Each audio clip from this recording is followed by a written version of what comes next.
The ICU floor was wrapped in silence, broken only by the steady hum of machines and the soft footsteps of doctors moving with practiced calm. Nothing felt urgent. Nothing felt wrong. Then the doors burst open. 14 police dogs suddenly charged into the ward, their handlers shouting in confusion as the dogs ignored every command. Nurses screamed. Security rushed forward. Doctors froze. The dogs didn't bark. They didn't attack. Instead, they formed a perfect circle around one unconscious teenage girl lying motionless in her hospital bed. Their bodies stiffened. Their eyes locked onto her chest, unblinking. Intense heart monitors began to spike. One dog let out a low, distressed whine. Another stepped forward, physically blocking the doctor from touching her. Everyone assumed it was a mistake, a training error, until the dogs refused to move. And then one doctor noticed something, terrifying, something the machines had completely missed. What were the dogs sensing inside her body? And why did it make even seasoned doctors turn pale? Before we start, make sure to hit like, share, and subscribe. And really, I'm curious, where are you watching from? Drop your country name in the comments. I love seeing how far our stories travel. The hospital ICU was a place designed for quiet control. Soft white lights glowed above each bed, never harsh, never dim, just bright enough to keep watch without disturbing rest. 4 drips fell in slow, steady rhythms. Heart monitors beeped with calm consistency, their screens glowing green in the dim room like silent guardians. Nurses moved carefully, voices lowered to whispers, shoes barely making a sound against the polished floor. Clipboards were checked. Numbers were noted. Everything followed routine. In the center of the room lay the girl. She couldn't have been more than 16 or 17. Her face was pale, almost translucent under the fluorescent lights. Dark hair spilled across a white pillow, framing features that looked peaceful, too peaceful for someone lying in a coma. A breathing tube rested gently between her lips. Her chest rose and fell in shallow, mechanical rhythm. No identification had been found when she was brought in. No family yet. Just a school backpack, a cracked phone, and a bracelet with faded letters no one could quite read. Doctors believed she was stable. Confusing, yes, but not critical. Her vitals were acceptable. No obvious trauma. No drugs in her system. Scans showed nothing urgent. Whatever caused her sudden collapse remained a mystery. But there was no immediate danger. At least she's holding steady, one doctor murmured earlier. Glancing at the monitor with mild relief, they planned to observe. To wait. To let time reveal what answers. Tests could not dot around her bed. Machines continued their calm song. Beep, pause. Beep, reassuring everyone that for now, nothing was wrong. No one noticed the faint tension in the air.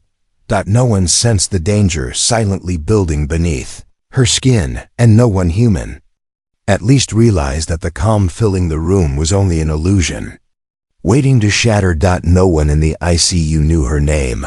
The girl had arrived hours earlier on a stretcher, unconscious and unresponsive, brought in by paramedics who could offer little more than guesses. She had collapsed suddenly on a sidewalk downtown. No warning, no visible injuries. No one beside her who knew who she was. What little they had found sat neatly on a metal tray beside her bed. A worn school backpack rested against the wall, its zipper half broken. Inside were notebooks filled with neat handwriting, homework assignments dated just days earlier, and a folded permission slip that had never been signed. A pencil case held colored pens, their ink caps chewed nervously at the edges. This wasn't the bag of someone reckless or troubled. It belonged to a normal teenage girl with ordinary worries. Around her wrist was a thin bracelet, frayed from time, the letters nearly rubbed away. It looked handmade, personal, the kind of thing someone important would have given her. Doctors guessed she was in her mid-teens. Too young to be here alone. Too young to lie motionless in a hospital bed with machines breathing for her. The nurses checked the waiting room again. Still empty. No parents pacing the floor. No frantic phone calls. No one asking for updates. She's got no emergency contact on file. One nurse whispered quietly. Nothing in her phone either. That was what unsettled them most. She wasn't just unconscious, she was alone. Every patient in the ICU carried a story. A past, a life interrupted. But hers felt unfinished, suspended in the air like a sentence without an ending. As machines watched over her body. No one watched over her heart.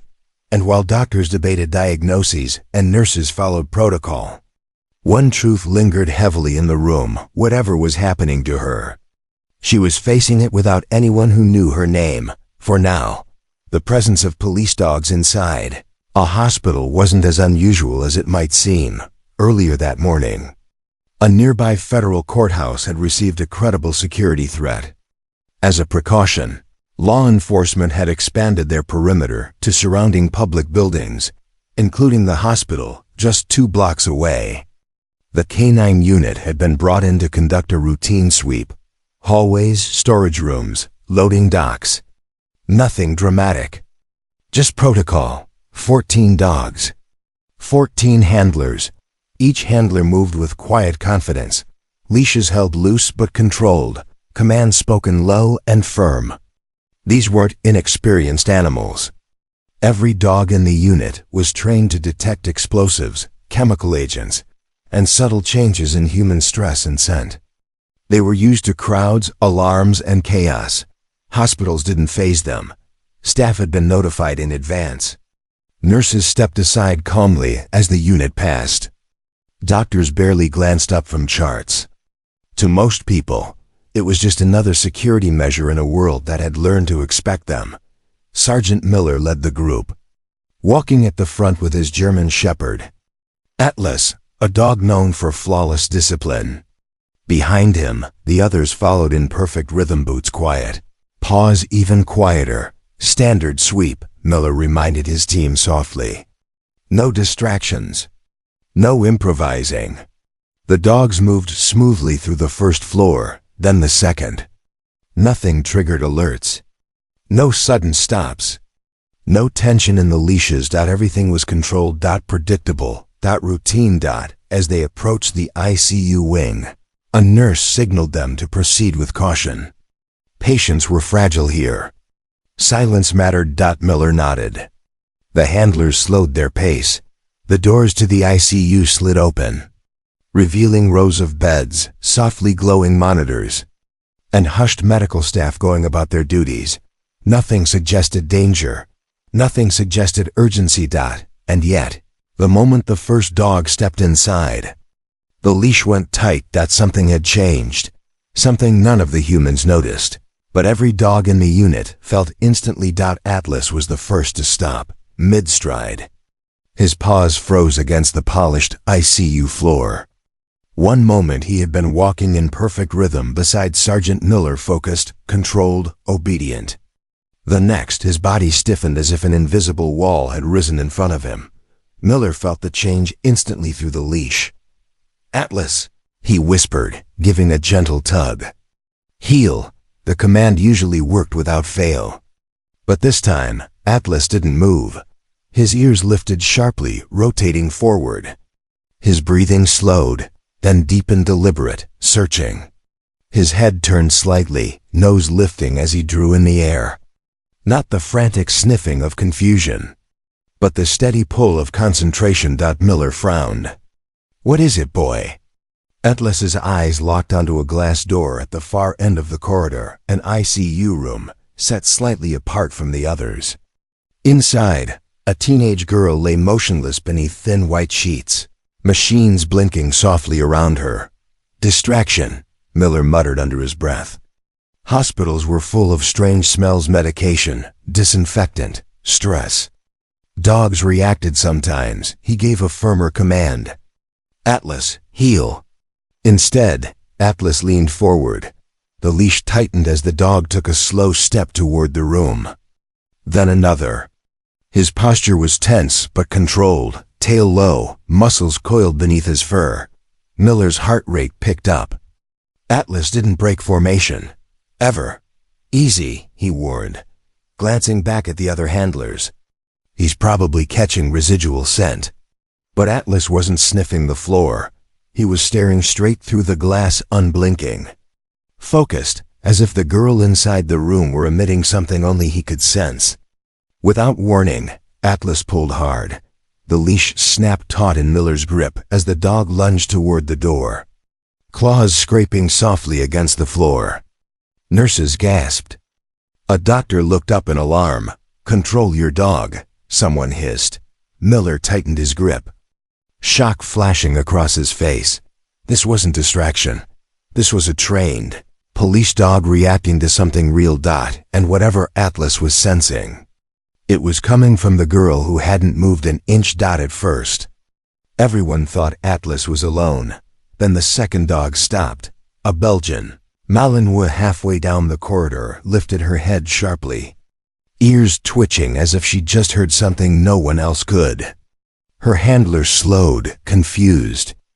Before he could issue a command, the leash tightened in his hand. Another dog froze. Then another. Within seconds, the quiet rhythm of the unit shattered as all 14 police dogs reacted almost in unison.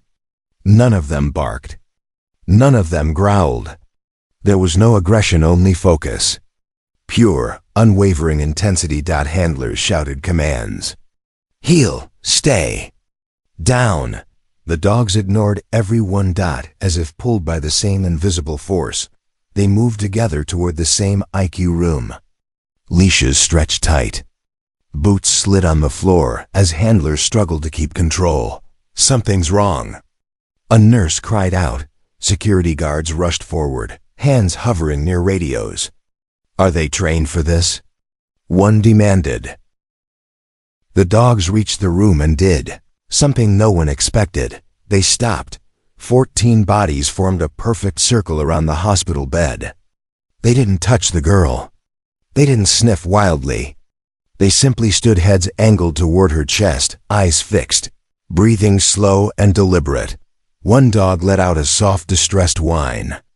Another lowered himself into a protective crouch near the foot of the bed. A third stepped sideways, blocking a doctor who tried to approach. What is happening? A nurse shouted, panic cracking her voice. Monitors began to beat faster, just slightly, but enough to be noticed. Doctors exchanged uneasy glances. Nothing in their training explained this. This has to be some kind of malfunction, a security officer said. They're reacting to each other. But the handlers knew better. These dogs were trained to distractions, even each other. And yet, here they were, 14 elite police dogs, unified by the same instinct, responding to the same unseen signal. The room buzzed with chaos. Nurses backed away. Doctors raised their voices. Security argued about clearing the floor, but the dogs didn't move. They stood their ground like living alarms, silent, unblinking, unyielding. Whatever they had detected wasn't outside the room. The sharp command cut through the room as a senior doctor pushed forward, his voice tight with authority. This was an ICU, not a training ground. Patients' lives depended on order, and the sight of 14 police dogs surrounding a bed had shattered it completely. Handlers reacted immediately. Kira, heel. Stay, stay. Their voices overlapped, urgent and firm. Under any other circumstance, the dogs would have obeyed instantly. But this time, not a single one moved. The tension in the leashes was unyielding. One doctor stepped closer, reaching toward the girl's arm to check her pulse manually. Before his fingers could touch her skin, a German shepherd shifted forward, positioning his body between the doctor and the bed. Hey! The doctor snapped, startled. The dog didn't growl. He didn't bare his teeth. He simply stood there, calm, immovable, eyes locked forward with quiet insistence. Another dog near the head of the bed let out a low, uneasy whine. It wasn't loud. It wasn't aggressive. It sounded worried. Control your animals. A nurse cried, backing away. Sergeant Miller felt sweat bead at his temples. "Sir," he said carefully, "these dogs are trained for threat detection." "This behavior, I don't care what they're trained for," the doctor interrupted. "They're interfering with patient care." As if in response, a monitor beeped just once, slightly faster than before. Then another. A nurse glanced at the screen. "That's odd. Oxygen saturation dipped by a fraction." Heart rhythm wavered, not enough to trigger alarms, but enough to break its steady pattern. The room fell quiet. Machines that had been stable for hours were changing. Slowly. The doctor's expression shifted from irritation to concern. The dogs hadn't caused the change. They had sensed it first. And now, the question wasn't whether the dogs belonged in the room. It was whether removing them would make things worse. Dr. Eleanor Hayes had been practicing critical care medicine for over 25 years. She had learned to trust numbers, but never blindly. As the noise in the room settled into a tense silence, her eyes remained fixed on the monitors surrounding the girl's bed. At first glance, everything still looked acceptable. Heart rate within range. Oxygen steady. Brain activity flat but consistent. But something felt wrong. "Zoom in on that," Dr. Hayes said quietly, pointing at the oxygen saturation graph. A nurse adjusted the screen. The line appeared smooth, until Dr. Hayes leaned closer. "See that?" she asked. "That dip right there. It's subtle, but it doesn't belong." The nurse frowned. "It's barely a fluctuation." "Yes," Dr. Hayes replied, her voice calm but firm. "And that's exactly why it matters." She shifted her attention to the EEG display. The brain signals were still present, but their rhythm was off, not chaotic, not alarming, just slightly misaligned, like a song played a fraction of a second too slow. "This pattern shouldn't be happening together," she murmured. "Not in a patient this stable." Across the room, one of the dogs lifted his head sharply at the same moment. The EEG line stuttered. Another dog's breathing quickened. A third whined softly, nails scraping once against the floor. Dr. Hayes noticed. "You see that?" she asked, eyes narrowing. "They're reacting before the machines do." A young resident swallowed hard. "Are you saying the dogs knew before we did?" "I'm saying," Dr. Hayes replied carefully, "that something is changing inside her body, chemically, neurologically, before it becomes measurable." She glanced at the girl's still face. Whatever caused her collapse didn't finish its work. The monitors beeped again, slightly faster this time. Dr. Hayes straightened. "This isn't random. This is progression." The dogs shifted closer, bodies tense now, eyes fixed on the girl's chest as if counting down something only they could feel. "Prepare a full emergency panel," Dr. Hayes ordered. "Advanced imaging. Internal scans, everything." A nurse hesitated. "But she's still technically stable." Dr. Hayes didn't look away from the bed. "For now." Her voice dropped to a grave whisper. "And if we wait for the machines to scream." The new scans began arriving in fragments, numbers, shadows, faint anomalies that refused to form a clear picture. Doctors gathered around the screens, voices low, expressions tightening with each passing second. "This doesn't make sense," one radiologist muttered. "There's no trauma, no bleed, no infection markers." Dr. Hayes folded her arms, eyes locked on the images. "That's exactly what scares me." Another subtle change rippled across the monitors. Heart rhythm still within range, but no longer steady. Oxygen dipped again, just a fraction lower than before. Across the room, the dogs reacted instantly. One began pacing in a tight circle, nails clicking softly against the floor. Another let out a sharper whine, ears flattening. Atlas pressed closer to the bed, his body tense as steel, eyes never leaving the girl's chest. "They're getting worse," a handler whispered. "She's getting worse." Dr. Hayes turned to the team. "There are conditions that don't trigger standard alarms," she said slowly. "Internal chemical cascades. Silent failures. Things that move faster than machines can track. A young doctor's face drained of color. You mean, like autonomic collapse? Or an internal metabolic rupture, Dr. Hayes replied. Rare, deadly, almost impossible to catch early. The room seemed to shrink. If we miss it, she continued, the body shuts down without warning. No dramatic crash. No alarms, just silence. As if on cue, the heart monitor skipped only once, but enough to make every head snap toward the screen. The dogs reacted immediately. A deep, distressed whine echoed from one of them, louder than before. Another stepped sideways, blocking a nurse who tried to adjust in 4. Their movements were no longer calm, they were urgent. Time?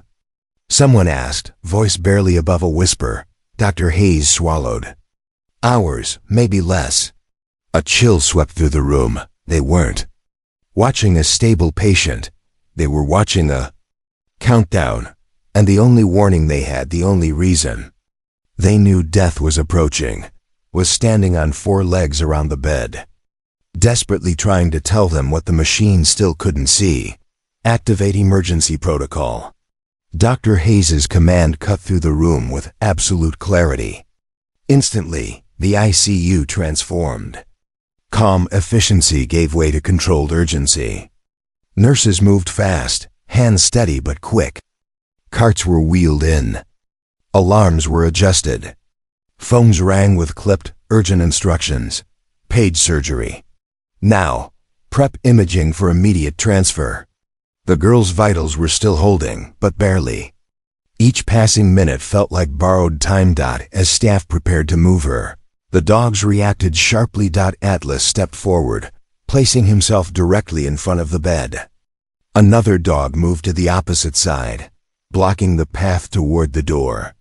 Their bodies weren't aggressive, but they were resolute.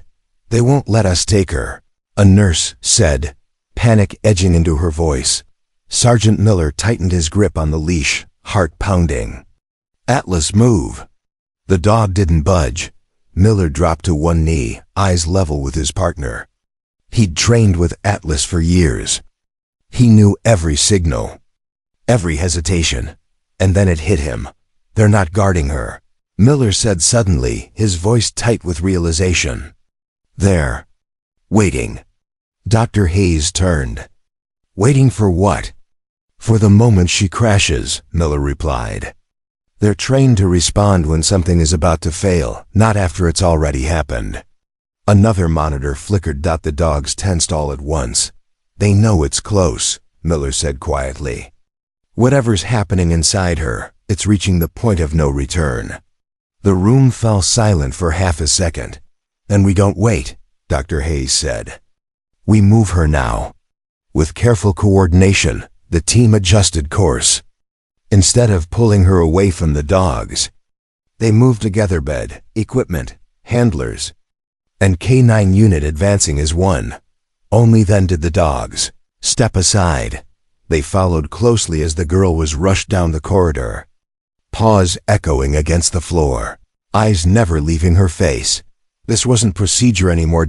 It was a race against silence, against something invisible and lethal. And the clock was almost out. The operating room doors burst open as the gurney was rushed inside. Bright lights snapped on, flooding the sterile space with harsh white glare. Surgeons scrubbed it in at record speed, gloves snapping into place as instruments clattered onto metal trays. Vitals? Unstable but holding. For now, someone muttered. The girl was transferred to the operating table, her body frighteningly still beneath the tangle of tubes and wires. No clear diagnosis, no confirmed cause. Just a narrowing window and a growing certainty that something inside her was about to fail catastrophically. We're going in blind, the lead surgeon said, voice tight but controlled. We find the problem before it finds us. The first incision was made. Inside, nothing looked wrong at first. No bleeding, no obvious rupture, no infection. The monitors ticked steadily, deceptively calm. Then the surgeon paused. Wait, he said. "This tissue, look at the color." It was subtle, almost imperceptible, but wrong. Chemical imbalance. Internal stress. A chain reaction spreading silently through her system. "There," another surgeon said sharply. "That's it." They moved fast now, hands precise, sweat forming beneath surgical caps. Every second mattered. One misstep, one delay, and there would be no coming back. Outside the OR, the hallway was eerily quiet. 14 police dogs sat in a straight line against the wall, leashes slack in their handlers' hands. None of them lay down. None of them looked away. They waited. No barking, just stillness. Handlers checked watches. Nurses whispered updates as they passed. Every few minutes, one of the dogs shifted slightly, ears lifting toward the OR doors, listening to something no human could hear. Inside, the surgery reached its most dangerous moment. Monitors spiked. A sharp alarm pierced the room. "Now!" the surgeon shouted. Outside, every dog rose to their feet at once. Inside the operating room, the team made their move. For a long, breathless moment, no one knew which way it had gone. The hospital corridor felt frozen in time. Hours passed, marked only by the slow sweep of a clock hand and the occasional shuffle of tired feet. The operating room doors remained closed, silent and unmoving, offering no hint of what was happening on the other side. The dogs stayed exactly where they were. Handlers sat against the wall, backs straight, leashes loose in their hands. No one gave commands. None were needed. The dogs seemed to understand that this part required patience, not action. A nurse finally broke the silence. "If the dogs were wrong," she began, then stopped herself. Everyone knew what she meant. If this had been a mistake, if the emergency call had been premature, there would be investigations, reports, careers questioned, reputations damaged. A teenage girl had been rushed into invasive surgery without a confirmed diagnosis. Dr. Hayes stood a few steps away, arms folded, eyes fixed on the OR doors. "Medicine is built on evidence," she said quietly. "But sometimes evidence arrives before we're trained to recognize it." One of the handlers exhaled slowly. "These dogs have never been wrong," he said. "Not like this." A soft whine drifted through the corridor. Atlas shifted, ears lifting, gaze locked on the doors again. A nurse clasped her hands together. "If they're right." She didn't finish the sentence, because if the dogs were right, then something extraordinary had happened, something that would change how everyone in that hallway understood danger, instinct, and trust. Time stretched painfully. Every passing minute felt heavier than the last. Then at last, the doors moved. Metal hinges creaked softly as the operating room doors began to open. Every head snapped up, every breath caught. The dogs stood. Whatever waited. On the other side of those doors, they were about to find out whether this long, impossible gamble had saved a life, or come at an unforgivable cost. The operating room doors finally opened. For a split second, no one spoke. The lead surgeon stepped out first, surgical cap still on, his face pale with exhaustion and something else. Awe, disbelief, relief. He removed his gloves slowly, as if grounding himself in the moment. "She's alive," he said. The words hit the corridor like a wave. A nurse gasped, pressing a hand to her mouth. One of the handlers exhaled sharply, shoulders sagging as weeks of tension seemed to leave his body at once. Dr. Hayes closed her eyes briefly, a quiet breath of gratitude escaping her lips. "What was it?" she asked. The surgeon shook his head in amazement. "A rare internal metabolic collapse, silent, aggressive. It doesn't trigger standard alarms, not until it's already fatal." He looked down the hallway at the dogs, all standing now, watching him. "If we had waited even a few more hours," he continued, voice heavy, "her organs would have begun shutting down one by one. No warning, no time to respond." A chill rippled through the group. "But you caught it," Dr. Hayes said. The surgeon nodded. "Barely, and only because we went in early before the machines showed the truth. His gaze returned to the dogs. I've never seen anything like this. They reacted before her body failed. Before medicine could prove there was a problem. One of the dogs let out a soft huff, tail giving a single slow wag. She's stable now, the surgeon said. Recovering. It'll be a long road, but she's alive. For a moment, no one moved. Then a quiet collective relief settled over the hallway, heavy, emotional, overwhelming. The gamble had worked. The dogs hadn't been wrong. They hadn't overreacted. They had sensed death approaching and stopped it in time. In the hours that followed, the hospital buzzed with quiet disbelief. Doctors reviewed charts. Specialists were called in. Experts gathered, replaying every moment leading up to the emergency surgery. Again and again, the same question surfaced. How did the dogs know? A veterinary behavior specialist stood beside Dr. Hayes, watching footage from the ICU. Dogs don't need machines, she explained. They read chemistry. She pointed to the screen where Atlas stood frozen beside the girl's bed. Before a metabolic collapse becomes visible on monitors, the body releases stress hormones and chemical compounds into the bloodstream and through the skin. Humans can't perceive it. Dogs can, another expert nodded. Their sense of smell is thousands of times more sensitive than ours. They detect microscopic changes and scent shifts so small, they don't even register as symptoms yet. The realization settled heavily over the staff. The dogs hadn't been reacting to fear or chaos or each other. They had been responding to a silent chemical alarm coming from inside the girl's body. That's why they reacted together. Dr. Hayes said softly. They all sensed the same thing at the same time. A nurse glanced down the hallway where the dogs now rested calmly beside their handlers. They weren't panicking, she said. They were warning us. The weight of what had happened finally sank in. The hospital hadn't just witnessed a medical emergency. It had witnessed instinct outrunning technology. Biology outpacing data. 14 animals recognizing death approaching long before machines could confirm it. One handler knelt beside Atlas, resting a hand against his shoulder. "Good boy," he murmured. Atlas looked back toward the ICU room once more, then relaxed for the first time that day. The danger had passed. And in that hospital, every doctor, nurse, and security officer knew one thing for certain. They had just seen something extraordinary. Something that would change how they listened to the warnings they couldn't hear. 3 days later, the girl opened her eyes. At first, everything felt distant, blurred shapes, muffled sounds, a gentle beeping that seemed to come from far away. She blinked slowly, confused, her throat dry, her body heavy but no longer drowning in darkness. A nurse noticed instantly. Hey, you're okay," she whispered, pressing the call button. "You're safe."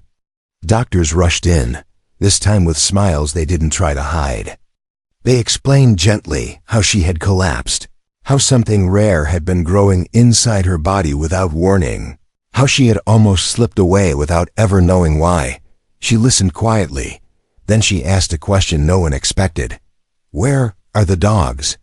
Minutes later, the door opened. Atlas entered first, leash loose, steps calm and careful. The others remained outside, but he walked slowly to her bedside, tail low, eyes soft. He stopped just short of the bed and waited. The girl reached out with a trembling hand. Atlas rested his head gently on the mattress. Her fingers sank into his fur, and tears spilled freely down her cheeks. Not from fear this time, but from gratitude she didn't yet have words for. "They saved you," the doctor said softly. "They knew before we did." She nodded, pressing her forehead lightly against Atlas's head. "Thank you," she whispered. The dog stayed perfectly still, as if he understood every word. Sometimes, miracles don't come in the form of machines or alarms. Sometimes, they come quietly on 4 legs and listen to dangers we can't hear. If this story moved you, take a moment to like and subscribe. And tell us, where are you watching from? Because stories like this remind us that hope can come from the most unexpected places.